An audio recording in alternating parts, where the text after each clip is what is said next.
and Paul's excellent adventure, a 4-year voyage while living on a cruise ship.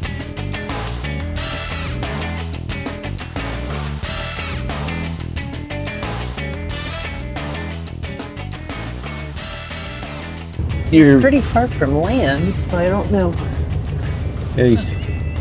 So you're noticing that we have a lot of birds flying around us this morning. Yeah. And we are pretty far. We're going along the coast. We're in what they call the North Pacific Ocean, but we're just off the coast of Mexico. Really? Well, the whole coast. Well, we're actually still moving in towards Central America. Yeah, Central, but they still consider it the North Pacific. Oh. I don't know where the North Pacific line is between the South Pacific. Doesn't feel like I'm going north.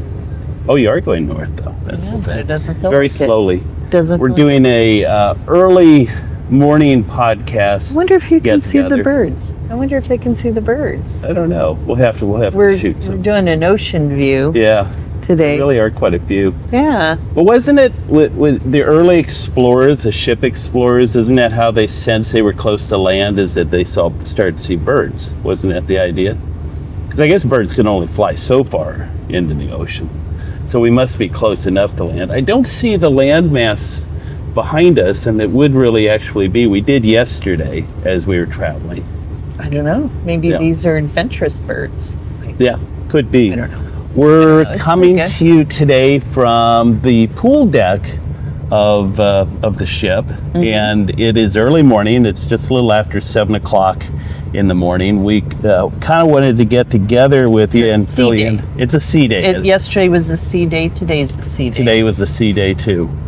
But it's very quiet up here. This isn't, I don't see a lot of early risers on this ship. Well, the pool deck technically doesn't open till 8. Oh, is that right? Yeah, 8 or 9. I know so- pickleball doesn't start. There's a pickleball court over there. Yeah. And but it's mainly just a lot of the crew maintenance people out right now. Trying to get, swab the deck and Get things Isn't that together. it? Swab the deck. and set out chairs and Yeah. kind of get the morning started. Yeah. But, yeah, so we decided I said, we got to put the ocean in the background for Yeah. this show. And it is. Yeah. And it's a little bit hazy, overcast today. Still very warm right now. I think it's like 82 degrees Fahrenheit. Yeah, But, 82. Yeah, still fairly warm for early morning. But this is kind of the time of day to be out if you can. So it's not too bad. But last time we talked, we were telling you that we were going to go to Capos, Costa Rica. And we were going to see Manuel Antonio Park. We did not get to do that. That particular port was what they call an anchorage port, where we didn't actually have a dock to go to. Capos is a pretty small town, and they didn't have a dock that the ship could go to, which is the best way for us to load and unload. When we got to Capos, they dropped what are called the tenders. The tenders are the boats that typically take us from the ship to shore, and I think this was going to be like a half mile that they were going to do, but the ship was kind of rolling was the problem. And when it's rolling and you bring a tender up to it, it could be a dangerous venture to try to get from the ship to the tender. Now, they tried changing the position of the ship to go more into the wind, wouldn't you think? I think so. So it wouldn't roll as much, but they just couldn't get it. And they tried for maybe 2 hours? For a while, yeah. And they just really couldn't get it to a point where it was safe. So that's a port we really had to abandon. We're disappointed because we would have liked to have seen Manuel Antonio National Park and the beaches, famous beach there too. Well, wasn't part of where we went part of that national park? Oh, it wasn't. That's totally okay. different. So where we ended up going was our next destination. And was that a day later? Yeah, or it was we headed that direction the same day. Yeah, we had to head that direction, but they wouldn't let us port. Right. Because They didn't there were have us other ready. Right, Yeah. they had other ships there. And that's Punterenus, Costa Rica, which was quite wonderful. And that one, they did have a dock. I'd say 90% of the places we're going to be going are going to have docks that we can actually tie off to and board and unboard, disboard. Board and Oh, well, no, bark we're means you're really not, leaving. Yeah, that means you're leaving. So we're not disembarking. So, but they had a nice cruise port. There was a long pier, and I think it would accommodate probably 2 ships. We were the only ship there. Oh, we weren't actually the only ship originally. There was another. Is it more a boat? Well, there was that tall ship, the Coast Guard one, Right. and it was amazing. and you could tour it. Yeah, But unfortunately we didn't get to tour it. So I don't know if it just kind of sails port to port to port to port. Yeah. But it was beautiful. Yeah, it was run by got the some U.S. Coast pictures. Guard. Yeah, Sorry. you've got some pictures of Yeah. it. It was beautiful, but It really was. yeah, it was quite interesting. It was a really tall sailing ship, you know. We decided to make some last-minute plans, and we actually went inland a ways, about an hour and 20 minutes, hour and a half, to a town called Monteverde. And Monteverde is in the mountains. And you think of it, and we're sitting at sea level. We go to the mountains, and we go up about 1,450 meters, about 4,800 feet. And it got cooler. Well, we went to the rainforest. We went to the jungle. We did. We went to a place called Salvatore Park. And Salvatore Park had, number one, well known for its zip lines. I didn't do the zip lines. You didn't do the zip lines. You would have done the zip lines if probably you were a little I healthier. would have been further into recovery on my knee. I would have been, yeah. Yeah. I got to go on what they call the treetop walkway hanging bridge. They have 8 hanging bridges, and quite amazing because you're up in the canopy of the rainforest there, and it's just quite beautiful. Didn't get to see any monkeys or any wild animals. I don't know. Did you look for monkeys? I looked. I'm not as good at looking as you are. Did you take your binoculars and look for monkeys? No. I should have. They were probably there. They were probably laughing at me. It's an endangered species monkey that lives there, right? I think so. The white face, yeah, I believe it is. Yeah, I think you're right. Yeah. And then you actually did another tour. Well, I did something lower to the ground. Yeah. I only had to do a few steps, but not many. I went and saw the sloth habitat. This is where they had 12 female sloths. Yeah. And they were sloths that were injured, and then they have a program to recoup these sloths from their injuries, but some of their injuries might be to the point so bad that maybe they wouldn't make it back out into the wild again. And at some point, I believe, if I'm correct, he said that if their recovery is more than a year, they don't put them back out into the wild because they get just too domesticated. They get used. They just get used to being fed, and then they. Right. Not that they forget, but that's not what they're used to. So, most koala bears weigh about 8 to 12 pounds. Koala bears? I mean, not koala bears, sloths. Yeah. Weigh 8 to 12 pounds. Morning. And they eat about 400 grams of food.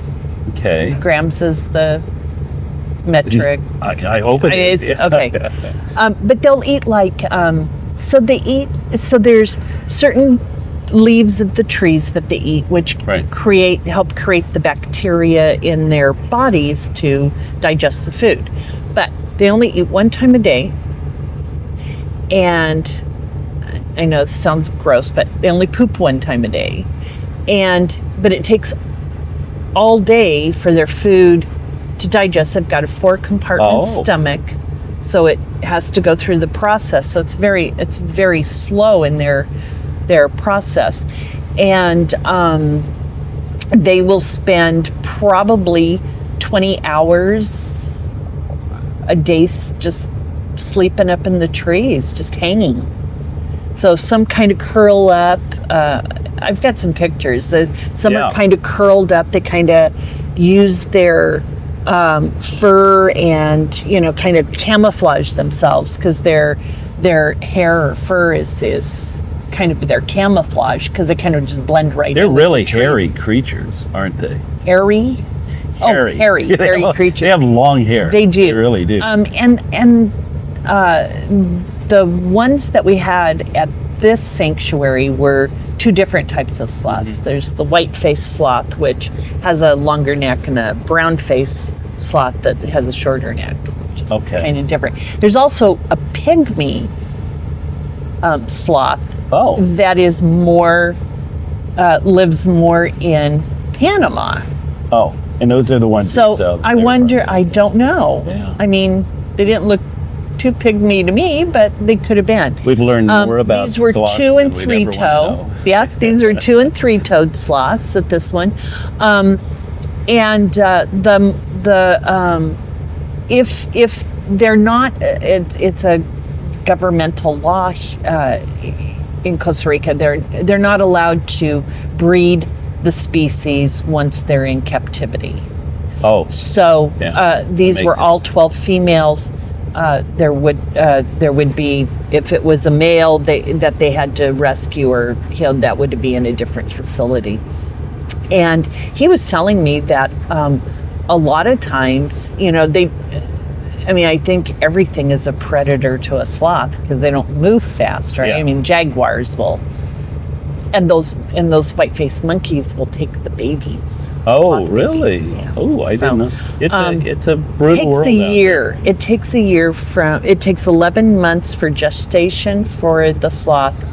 Again, something slow, 11 months. And then the baby will stay with its mother, cling to its mother for a year. Wow, that's Yeah. amazing. So a lot of these sloths, they may have found when they were younger because the mom might have gotten hit by a car or eaten by a jaguar or something like that. And then, it would be on its own. Now the treetop walkway hanging bridge. You had a great time. Were quite fascinating. It was I think it was about 3 miles in length. In the whole, it's a circuit. So you start at the same place you begin or end, and there are 8 bridges. A lot of it is walking path and just beautiful. I mean, you're in this jungle forest, and then you go over these walking bridges that take you over these canyons. Some of them not real long, and some of them very long, and they're just cable type suspension bridges. This is a little They sway? When you get to the middle of them, they will sway a little bit, especially if there's other people on it, which there weren't many people on my path, being, what was it, a Monday that we went, Tuesday, early in the week. There weren't as many people, but it would sway some. This is a little sampling of what it was like on the bridges. Okay, we're coming up to our second bridge here. Lynn's not with me. This would have been pretty tough on her with her knee recovering from the stem cell injection she did in Tijuana. But this is our second suspension bridge. Some of them shorter, some of them longer.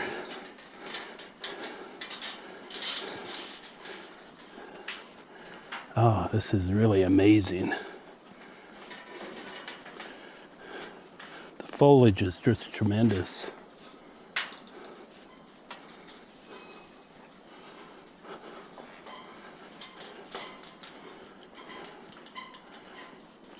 This park actually has zip lines as part of it, so it could be in one section we might see some zip lining. Just beautiful.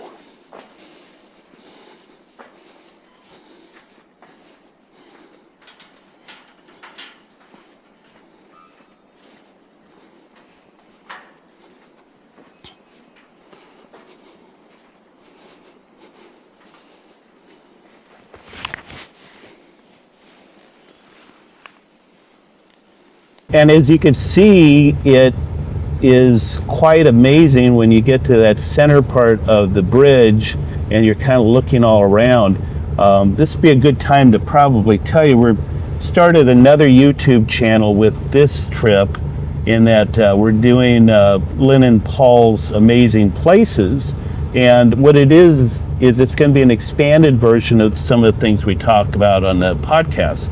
So it'll be 15-20 minutes long when we get it produced, but it'll take you into this Salvatore Park and let you see what it's like, and probably give you a good dimension. We're going to try to minimize some of the talking on it, so you get a feel for what the environment's about on places like this, like these walking bridges. So we'll try to do that at different locations that are just we find really amazing. So be watching for that. We don't have that program produced yet. It'll be. So it would be the full extension of your trip. Yeah. Well, and it'll be more focused on what that particular place is. Okay. So it kind of take you from beginning to end of whatever that experience is. Some of them will be just a few minutes long, and some of them will be longer. But it'll give you hopefully an idea of the look and the feel of that environment of wherever we're at. So it'll be called Salvatore Park, Costa Rica, and probably hanging bridge. So that'll be fascinating. Yeah. So we left there. It's funny because I got done with that walk, and as soon as I did, that's when the rain started coming. It is a rainforest, and it did rain pretty steadily for quite a while. Well, actually all night when you really get down to it. Yeah. But we had set up a bed and breakfast, an Airbnb, not a bed and breakfast, at the home of Carlos and Sharon, who were just wonderful hosts, and it was an amazing house. It was a container house. This is what it looked like, and it was built from a shipping container, but they modified this in such a way. Very well appointed. Oh, really incredible. They took out one half of one side, they'd taken out completely, and just did a total wall of glass. And that actually wrapped around the corner to the one end of the container. And then they took the whole top off for the most part. You know, the frame was still intact. They took the whole top off and did a double slanted roof, and it was an amazing place. And then it shot out over we could see for, I don't know, how far could we see? Oh yeah, I mean, we could all see over the rainforest. We were up above the trees, the canopy trees, so it was quite a beautiful experience. The bedroom is situated in that glass part, so it's like we were sleeping outside. Yeah, it really felt like it. And it was pretty windy that night. It was pretty. It was windy. Wyoming windy. Yeah. We were used to it. You didn't need. It was funny because they had like a little sound machine in the room. Yeah. And I was kind of like, don't need that. Well, maybe certain parts of the year. I don't know. Yeah. But we definitely didn't need it that night. It was very reminiscent of Wyoming winds. Yeah. But it was interesting the way the trees just really swayed with it. Like in Wyoming, our trees would just, they just grow bent, right? That's right. Bent because of the wind. But these, they just sway back. Beautiful canopy trees. They were just beautiful. And there was a bird that was very loud. It's a good-sized bird. It was a good-sized bird, but it was very loud. It was funny. They had the little finches, too, we saw at breakfast the next morning, too. They're not finches, but they look beautiful like little yellow bird, yellow and black birds. They were really beautiful. And breakfast the next morning was amazing. Yeah, we went to a place called Stella's. Well, we also need to mention that this region is also a coffee bean and chocolate bean, cocoa bean areas. So they make a lot of coffee, harvest a lot of coffee. So every other little shop was a coffee shop. It was a coffee and art. And art. Yeah. Coffee, tea, and art. Yeah, that's what this area was every like. Place. It was beautiful. I mean, some of the art was fun, and some of the art was just amazing. Beautiful watercolors, leather work, jewelry, silver making. I mean, just we had a lot of artisans. We had a wonderful breakfast of French toast and some frozen yogurt that was really good. Well, it was supposed to be, it was, well, she asked us if we wanted the frozen. Yeah. We didn't know. So we tried it. You said and yes. It was great. You loved it. But it was delicious. Yeah, it really was. It And was the French delicious. toast, they had a raspberry puree, I guess. Is that what it would be? It was Type just stuff. berries, like a but- berry sauce. So they were like cooked. Yeah, it was like a sauce. And it was really, really good. But they also had a shop there, and the shop was called Vicenus, which Vicenus. means neighbors neighbors in Spanish. But the shop came together in 2020 during COVID, and there were 18 different artisans who had their products in the store. But all living in Monteverde, all the artists. all right around the restaurant. Yeah. But I think that if you looked around, I think I kind of noticed that most of those shops were either the artist's shop or a collaborative of artists. Yeah. I mean, it was amazing. It was beautiful. I wanted to buy one of everything. Because it was, you just went, oh, how would you choose? Yeah. Everything was just so, well appointed. And you knew it was made by the hands of the locals. Oh, yeah. So that was cool. And it was They can't was buy amazing. one of everything everywhere. No, we kind of decided on this trip that it would be a case where we wouldn't be buying a lot of stuff, otherwise we'd have to buy a second cabin. So we decided not to do that. Just to put our stuff in. And just put our stuff in. But it was really an amazing place, Monteverde. So if you do ever get to that part of Please go visit. Costa Rica, You won't be Monteverde, disappointed. and I know there's other places close by that are wonderful too. We noticed too that there were a lot of other, like, just kind of trail, like a biopark, and there were some other places that were just trails to just walk out into the jungle. They even had, this kind of freaked me out, because the one person who was talking about the sloths, who gave us the tour, was talking about these jaguars and weird animals that live at night in the jungle. And so, but they have a night tour. Yes. They have a night tour. One of our other shipmates. I know, and that would have freaked me out. Yeah, they took a night tour. They give you flashlights and they take a scope out. No. Did they give you a dart gun or something? No, they don't give you dart. But how are you protecting yourselves from But they said scary they animals? did claim on their hike that they did see Snakes. some monkeys. They didn't move much because most of them were probably sleeping, but they'd shine the flashlight up there. And one of our cabin mates said they weren't sure that they weren't just stuffed animals that they went up there, because they didn't move much. But he did see one of them move. So that was kind of fun. So a lot of fun stuff to do in this area. If you do end up coming to Costa Rica, it was beautiful. We didn't go to the big city, which is San Jose. Right, which is and I hear that's wonderful also. It was kind of like maybe on the other side of that hill. I think if we would have gone, an hour and a half different direction, we would have gone to San Jose. Funny thing happened, right? We were back we had gotten into our into the house, and you got an alert. Yeah. You got an alert on your phone about active volcanoes. It was an older alert. It was like 4 or 5 days old. But yeah, an active volcano within an hour away from us. Yeah, so they do have a volcano park there. They do. But most of those mountains are dormant volcanoes. And I guess where we're going to next, we're going next to El Salvador and Guatemala.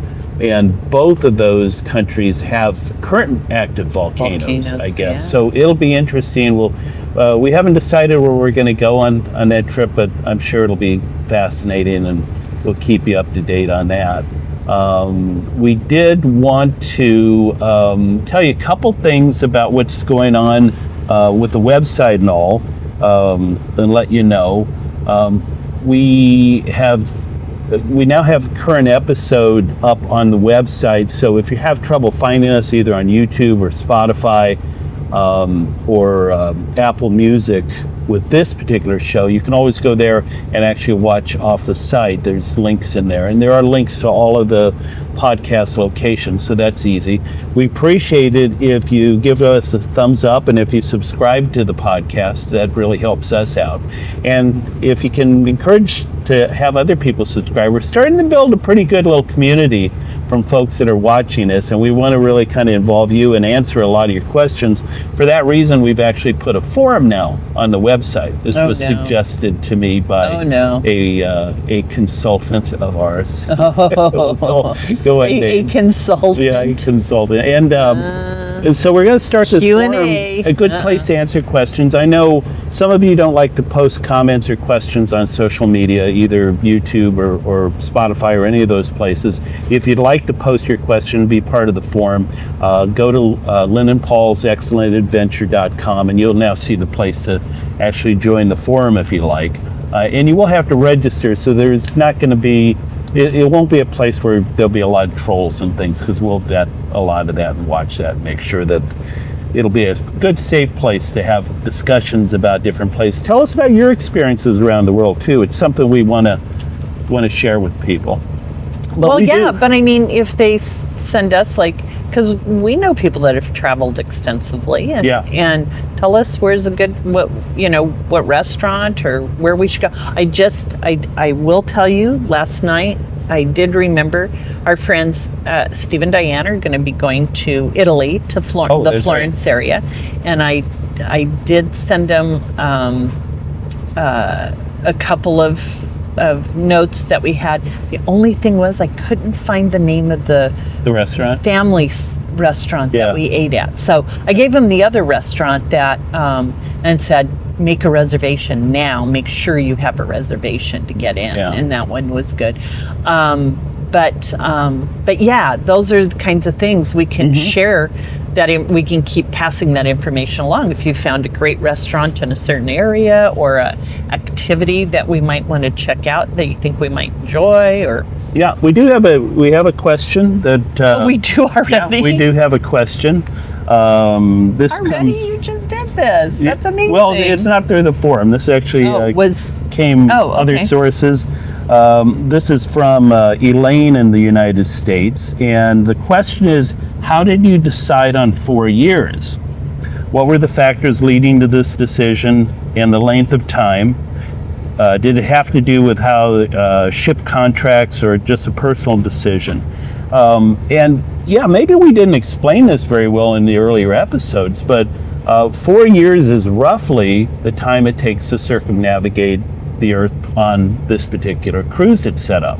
So technically in 3.5 years we can do it. We're doing 4 years. There's some part of the beginning of this particular one that we missed. That's right. But it takes 4 years to do it. Now, the way we set it up, and it's different for other people on the ship, but we actually bought our cabin. And we bought our cabin. It's the first time that you could really ever do that. There's some other companies besides the company we're working with that are doing the same concept. One of the companies that I think is probably going to launch in about 2030 is actually building a ship from ground up. And it's those cabins are very expensive. They've gotten pretty expensive. This is a very affordable way to do it. This one really is very affordable. But we did buy our cabin, and we bought it. We essentially own it for 15 years. They figured 15 years is about the remaining life of this ship. So after that, it just kind of goes away. You can think of it kind of like a condo type situation. If we get done in 3.5 years, 4 years, whatever, we have the choice of either continuing on if we want to. We liked it so much that hopefully we're just going to live here. Or we can sell the cabin, or we can actually rent it out. And the company that owns this ship helps you rent out your cabin. They can help you rent it out, or you can do it on your own. If they help you rent it out, naturally they take a percentage as kind of a management fee. But if you can also rent it out on your own. Which is why we can make modifications to our cabin. Right. Because we've kind of talked about in one of the podcasts. And we'll talk about that. We were having a brainstorming session last night about how we're going to do this and how we're going to do that. And part of the problem is that anything that you do to your cabin has to be what they call ISO certified, which is a fire safety maritime. I think it's actually beyond maritime. I think it applies to other things, but it's a requirement for anything you do. If you bring any furniture on, like we'll be bringing our own mattress and frame on, our own bed. We'll be doing that when we get to San Diego. But we've got other things. We'd like to do some wallpaper. Change out some of the lights and things like that. So we'll have to comply with that. But like you said, we can customize. You picked out some really nice wallpaper for one of the walls there. Yeah, we'll do an accent wall with some wallpaper, but we could paint. Mm-hmm. We could paint. We can do whatever. But yeah, that's a great question, because I don't know if everybody realized that's kind of how it works. Yeah. And so, and people can get on at any point during that and start their journey like we did. We started ours in Panama. Yeah. Though they had spent the last 8 months traveling South America, Caribbean, I don't know, all of that. But just with our timing and everything, that's where we joined. And the other is, some of the passengers are here are on what are called segments. Segments are of this 3.5 years circumnavigate the Earth. There's certain segments that you can actually buy. Like right now, we're in what's called the North American segment. Right. And it goes to? It started in Panama, and it will go to Central America. We'll finish Central America. We'll go the coast of Mexico. We'll go over to Hawaii. Come back. There's 4 islands we're going to in Hawaii. 4 We'll come back up and catch up again on the west coast of California. So we'll go to San Diego. That hence being why we put our stuff in storage in Hawaii, and we'll pick it up, or in San Diego, and we'll pick it up there. And then we'll continue up the coast. We'll go to Catalina, we'll go to San Francisco, Seattle, up through and then up through Alaska, and that'll actually end the North American tour up when we get to Alaska. Yeah, that ends North America. So somebody could technically buy a segment and just be on for that period of time, right? Yeah. Which is maybe 100 days or something. And it varies. Like that. It varies. Every area varies. They have one at segment 17 when they finally get to that in, I think, 3 years or so. Yeah. It's going to be 270 or maybe days. 300 days. It's almost a year in itself just for a segment. Yeah. But it'll be fascinating. So it just depends on which is nice, because you can rent. Well, you could rent for 2 weeks too, right? Or a month. Yeah. You don't have to. You just have to coordinate where you're getting on and off because of the Jones rule. Yeah, Jones rule, which is probably a whole other episode. But essentially, those of you that cruise know that. For example, when we went to Hawaii a couple of years ago. You can't begin your cruise and end your cruise in an American port without going to a foreign port. Right. So we went to Escondido.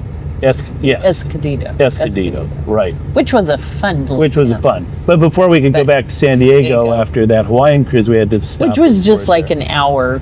Well, it wasn't long. We had dinner, and that was really fun. We had dinner and went back to the ship and then left. Yeah. And next morning we were in San Diego. So. Yeah. So you just, there's some logistic things you kind of have to be aware of and work out, but come join us. Yeah. And that could be in that Q&A. We can hook you up with whoever you need to talk to. Right. About doing that. But we have the schedule, the itinerary. Well, on and the actually, website, right? that's the other thing. We've actually posted part of it. We have a good chunk of the North American one up now, showing you which ports we're going to next. But what if they wanted to look at where we're going in the future? Well, we'll have that up also. We'll have the full itinerary up. But it changes so much, I figured I'd just do segments at a time. Yeah. That is something you got to get used to. If you're used to something firm and you're definitely going to go here, like we couldn't go to the Capos port. There are going to be changes, and if you've ever done a cruise, you know that sometimes on that Hawaiian cruise we couldn't go to Maui because the waves were too high. Yeah. And it was too dangerous. And again, I think that was going to be a tender port. That was a tender port. That makes the difference. Right. So, you gotta be a little flexible, and That's You why know, we I call it mean- Lynn and Paul's Excellent Adventure, with the emphasis on adventure, because we Right. don't know what we're going to find day to day. Right. So, come join us. Come have fun. Yeah. I don't know. Yeah. I have got some great closing music today. Oh, was I know really you fortunate. do. You were fortunate on this. I had returned the rental car that we'd taken up to Monteverde. We rented a car to get up there. That was really about the easiest way. And after, on the way, the walk back at the cruise port entrance, they have a little public area there in Punterenus. And I heard music. It was incredible music. And it was the Orchestra de Punterenus. It was a band made up, I shouldn't say band, because it was a good sized group. It really was an orchestra of local musicians, and they were performing. I don't know if they do it regular. No dancers, Yes. but just the orchestra itself. I'm guessing probably 20, 25 members. I'll let you see. I've got a song that they did. This is a song by Orchestra de Punterenus. The song is called Lupa. See you next time. Well, you know, is that